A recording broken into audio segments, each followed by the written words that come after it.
Hi and welcome to the PEPP Story live show, where today I'm talking to another friend from the Professional Speaking Association, Iain Clague, and we're going to be talking about Iain's background, career, and how he's got into speaking and how we're all managing with this extended lockdown, trying to run meetings when nobody can get together. See you in a second.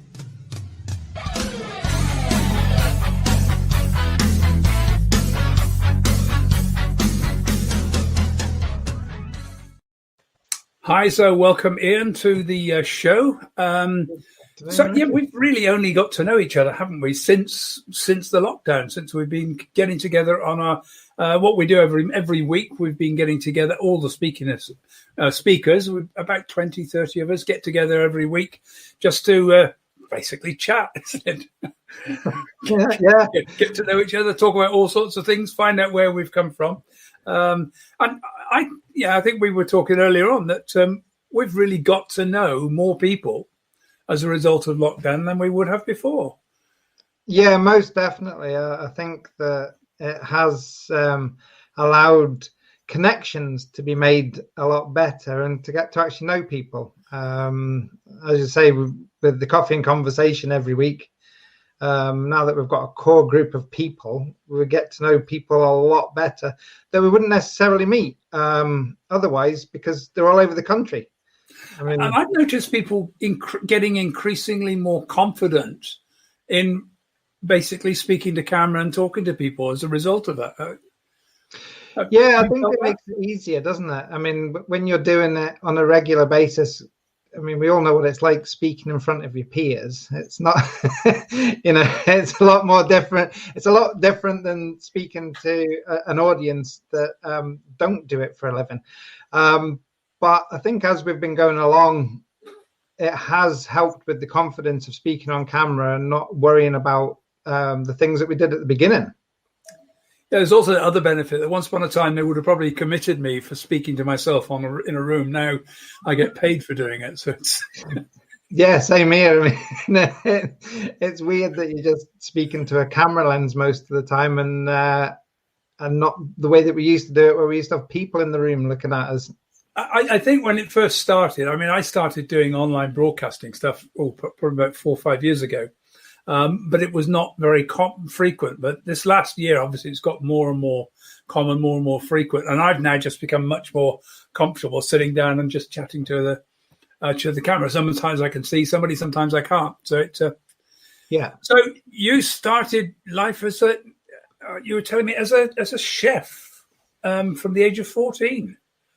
Yeah, I got into, when I was at school, it was one of those things. I'm dyslexic as well, and I was told that when I went to choose my subjects that don't worry about the academic side, because you'll never achieve anything anyway. as they used to do then back in school, Yeah. And with people that were dyslexic, and I wasn't actually diagnosed with dyslexia until much later on in life anyway. But I did a City and Guilds course that was being piloted, and we did practical subjects, and one of them was hotel and catering. And there used to be a hotelier that would come in and teach us, and he asked me what I wanted to do, and I said I wanted to be a chef, and he said, "I'll get you a job," and he did. Oh. So I started, at a young age, at 14, working in the catering sector, and I started off in a small restaurant. Well, I'll say small, it was an 80-seater, and I used to work Friday and Saturday. Yeah. But that took you around the world as well, didn't it? I mean, eventually I went over to start off in south of France and worked on private yachts. So I did all around the Mediterranean and transatlantic crossings and working in the Caribbean. And then came back to the UK, back to Scotland on the 16th of December, 1999. Oh, back for the 21st century. Yeah, absolutely. Yes. That must have been quite fun, though. I mean, that must have been quite an interesting journey. I know that, certainly as a speaker, travel and going around and doing stuff all over the world gives you such a basket of great stories that you can draw on, doesn't it? Oh, there's plenty of them. There's swimming in the middle of the Atlantic, with 2.5 miles of water underneath you and 1,500 miles from land, and to the boats nearly sinking, to getting caught in the back end of a hurricane. There's plenty of stories that you can pull on for inspiration when you travel around. But your passion is about improving care for the elderly, which is quite... so where does that come from? And we're going to look at a little bit at how you're working in that, but where did that passion come from?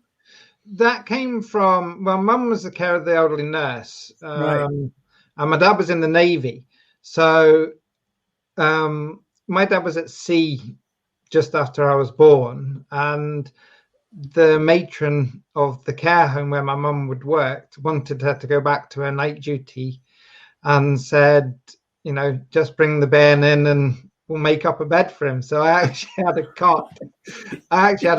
Made up for me in the care home where my mum worked. So I've been going into care homes that long. And then, when as I got older and I would spend more time in the care homes when you could do and run around, and used to talk with the residents, and because it was down in Gosport at the time, that's where I lived, and a lot of the residents were war veterans. Right. So you would sit and have conversations with them, and it was just fascinating. I just found the knowledge and the way that the older people spoke about things, and I just found it absolutely fascinating. So I've always had that passion around the elderly care sector, and wanting, and as I've then grown up even more, is doing more for them. I always find this interesting because I strongly believe that in speaking, the biggest driver of all is our passion. That if you've got a passion for the topic, then you can make a career. Because I think people don't really get, when you're speaking, you're going to do the same thing over and over and over again, day after day, year after year, saying the same things, just different audiences. And if you don't have an absolute passion for what you're doing and what you're trying to achieve, you'll very quickly get fed up with that. Yeah, absolutely. I mean, my nutrition training, when I'm delivering the full nutrition training, is actually 12 hours, and we usually deliver it over 3 days, but 3 half days. But I might have two groups in one day, and you're training them the same thing, and you might have 4 days of session 1 being run twice a day. So you're saying the same thing over and over again for 4 hours. You have to have that passion. You have to have that drive to want to be able to do that. Because if you didn't, it's the same as chefing. It's a vocation. It's not a job. It's a vocation. Yeah. You do it because you love it. You don't do it just to make money. So you went, having sort of got yourself into catering, and you've then studied nutrition at university. Yeah. And is that what sort of drove you into working in the care homes a bit more once you understood that, or?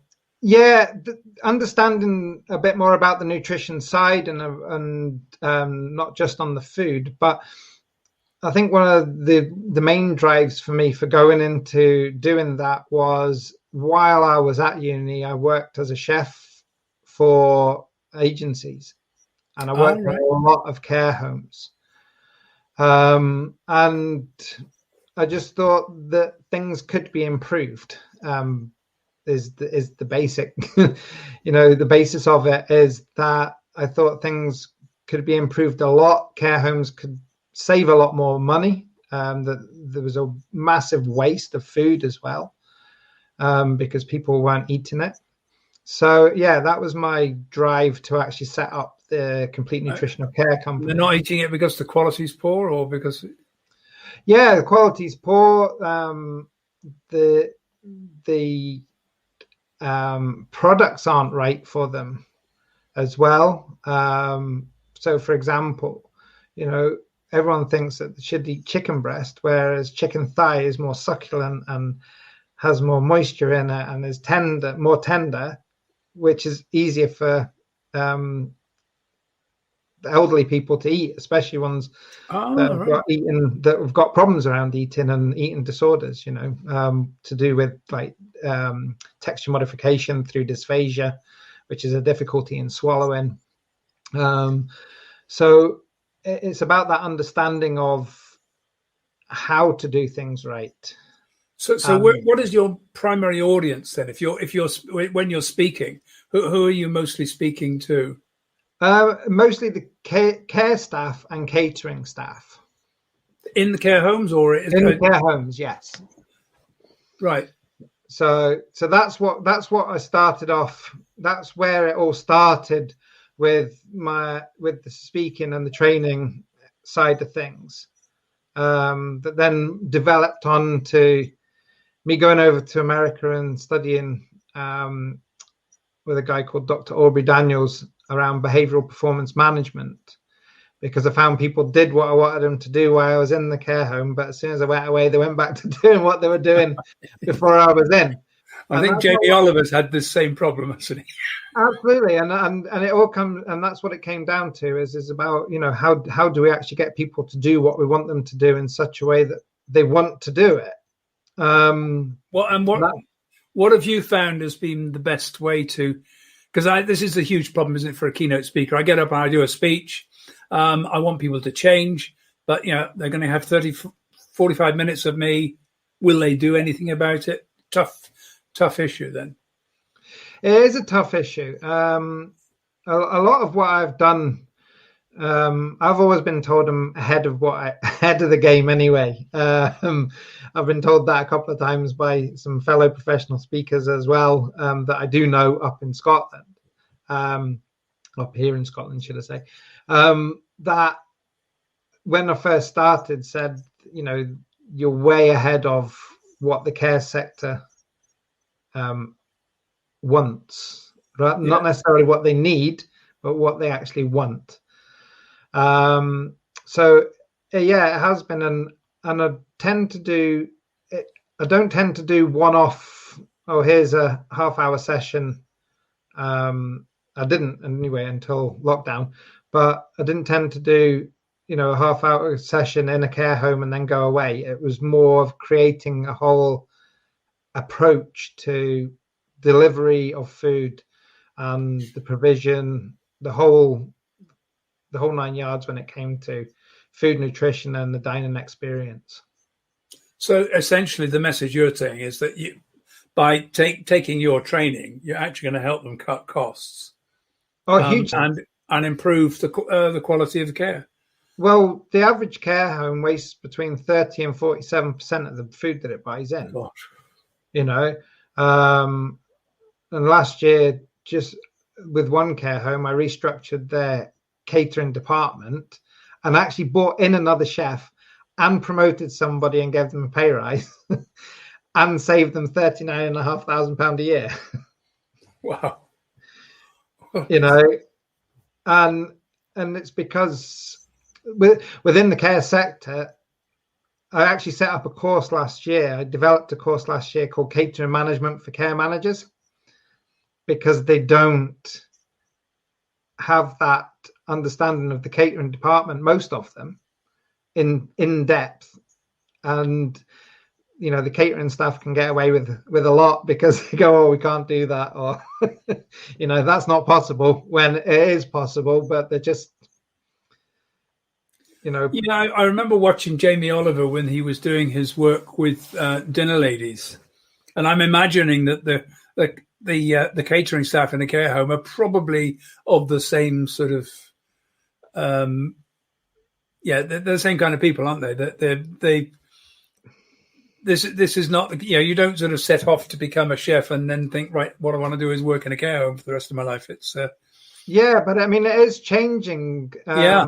There is a lot of and people, as people are starting to understand the importance of food and understand the importance of the whole dining experience on nutrition. Because it's as I say when I do my training, there's zero nutritional value in food. Zero. When it's sitting on a plate, it has to go in there Yes. to have any nutritional value to it. You know, it's like us as speakers. Yeah. You know, there's no value in any of the training or talks we do if we don't get to deliver them. So I'm interested. I spent for a period of time was had overextended myself when I was quite young. Bought a house, bought masses of stuff on credit, and then discovered that I didn't have enough income to cover it all. So I ended up selling cookware for a multi-level marketing company, which involved me going and cooking a meal for 14 people in someone else's kitchen, and then selling pans, which was very successful for a couple of years and got me out of a deep hole. Mm-hmm. But I found an absolute love of doing demonstrations. And doing cookery demonstrations was absolutely brilliant. Is that something that you've done in terms of trying to teach nutrition? Do you actually in any way do it as a practical presentation and demonstration? In the care homes, yeah, I'll work with them usually for a good week or so, and actually getting them into a structured place and way of working, and using the skill sets that are within the environment as well. Like the one as I was saying, the last one that I did before lockdown 1, there was a pastry chef that was actually part of the team, and nobody knew that she was a pastry chef, and they were buying in all the sweets. And you go, interesting. But so that's one of the ones that I started restructuring. Within the restructure is put her in charge of desserts and texture modified foods. So she had 2 things to do in a day, and it started saving the money straight away because everything was being made or being rather than being bought in. Yeah. I think the thing I was looking at is that from a speaking point of view, people think of speaking as going into a training room and doing a training session or standing up on a stage doing a keynote. But in fact, I've done a lot of speaking at exhibitions. Yeah, definitely. Sorry, So when I'm in the care homes and I'm working with them, we'll do cooking demonstrations. So I'll get them and I'll show them exactly what they should be doing. Obviously, talking through how it's done, what processes they should be going through, what steps they should be taking prior to cooking, because that's one of the biggest things. Is people think that as a chef you just put food together anyway. Most people think it's a magic wand in the kitchen anyway. So, where's my well done steak after 5 minutes? The magic wand's broken, so therefore, so it's about getting that whole process in place and talking them through it. So it's not just about talking as you say, in a training room.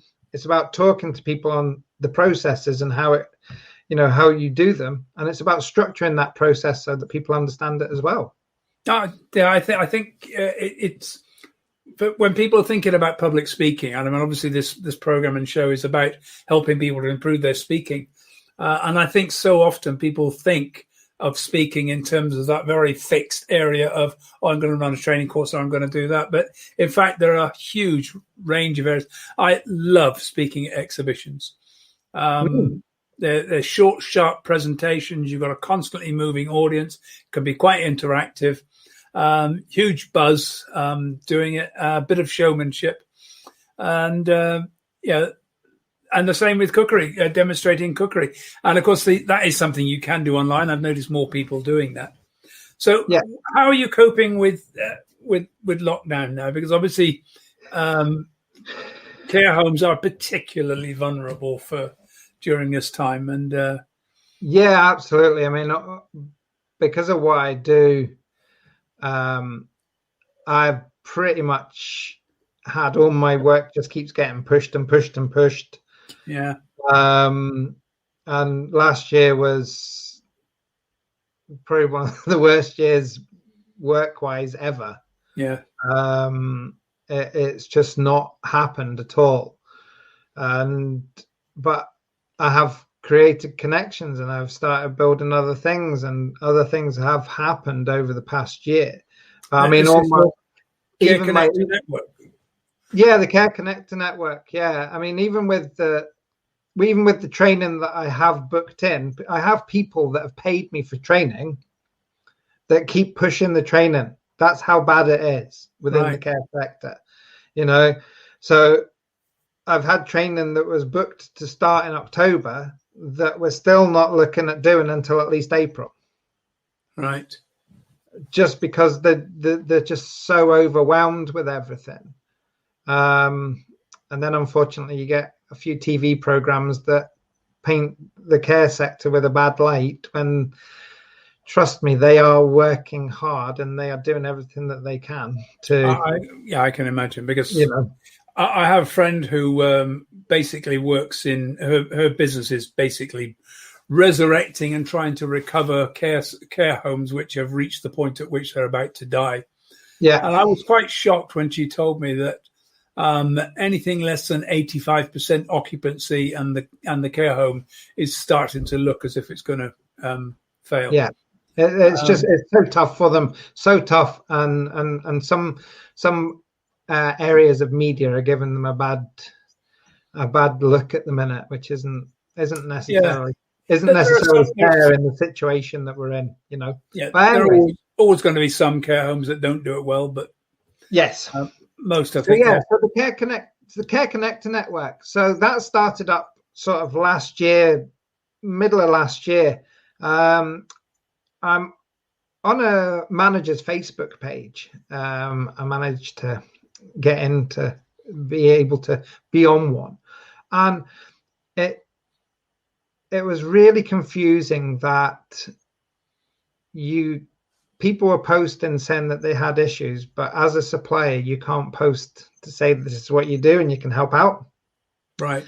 And I can understand sometimes why, because people do take the mickey sometimes, to put it politely, when it comes to advertising and what they do. But I thought there needs to be some help out there for people. So I actually set up a Facebook page which had a lot longer title than the Care Connector network. And it's basically for anyone that provides anything within the care sector. Yeah. Anything at all, from window cleaning to management consultancy to recruitment to food, handymen, tradespeople, anything that a care home would buy in. We're looking to have those sorts of people within our network. And it'll be a level playing field as well. Excellent. So everybody will get the same amount of exposure, regardless of how big your organization is, there is going to be no tiered membership. Everybody will have the same exposure. And that exposure is that they can post once a week on the Facebook page and on the LinkedIn page what they do. And then I've got a thing on a Wednesday, which is a hashtag offer Wednesday, which is where they can actually put something that's not necessarily their normal offer, but they can put it onto that. And then I'm running 2 networking events a month. I think that's a good way of handling things on a group, is by having a controlled process for being able to promote yourself. Means that the group doesn't start to die because it's overloaded with too much promotional stuff, but at the same time you get to find out what people do and what services are available. That's really excellent. Yeah. So Iain, the best place for people to find you, I guess, is at your cnc.co.uk website. Yeah, that's the best place to get hold of me at the minute for the website. Yeah, it's just look up on there and get in touch. And also, if you want to go and look at the Care Connector Facebook page, then that's also available as well for people to get. Is there a link from the CNC to the? Yeah, there's a link on that web page to the LinkedIn page and to the Facebook page. Excellent. That's it. It was just the best thing is always. I always find it's good as long as there's a place where people can get to you wherever you are. It's excellent. So, right, superb. Thank you very much indeed. So it's been an interesting journey. You've been traveling. I think what I found was interesting about your journey is that it's not what people think of as a conventional speaking journey. No. This has been a journey driven by your passion for supporting and helping elderly people in the care industry. And out of that has come speaking as the driver that's actually pushing it, isn't it? Is by being able to communicate and talk to people and help people to improve things. Most definitely, and that's why I've set up. I have the 2 networking sessions now as well, so that we can actually speak to each other, so that people can get to know each other the same way as we have on the Coffee Conversation. I think that's such a superb way. I'm about to try and do something like that on speaking as well, just to try and get something where people just get together on a regular basis, have just a frivolous chat and share some stories. Yeah, Iain, it's been absolutely great to have you on the show. Really appreciate you coming in. Thanks very much for having me, Ricky. Okay, so I'm just going to close our show. Thank you very much indeed, Iain. Really appreciate it. Join me tomorrow, probably about 4 p.m. Depends on what happens. Tomorrow's a really busy day, and I'm trying to find a guest at the moment. It might just be back to me talking about speaking. If you are looking for some speaking coaching, please drop me a line, ricky@rikkiarundel.com. And don't forget, there's a 30-minute free introductory session. So you get half an hour of coaching from me just to see if working with me might be useful and might help. So that's it for today. I look forward to seeing you tomorrow. Have a good night. Take care.